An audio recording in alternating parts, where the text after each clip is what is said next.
A Greek passenger train collided head-on with a cargo train late on Tuesday, throwing entire carriages off the tracks and killing at least 36 people, many of them students, in the country's deadliest rail crash in living memory.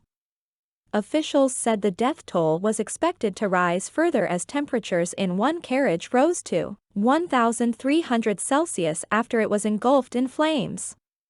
Rail operator, Hellenic Train, said the passenger train was traveling from Athens to Thessaloniki, Greece's second-largest city and a popular tourist destination that describes itself as the gateway to the Aegean Sea.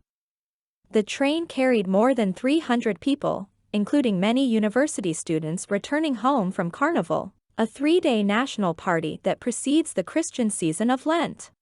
Derailed and at least 3 burst into flames after the 2 trains ran into each other at high speed just before midnight Tuesday, authorities said. Rescue crews spent hours combing through the wreckage, listening for the calls of survivors. Cranes were brought in to slowly peel away layers of the twisted, burned steel,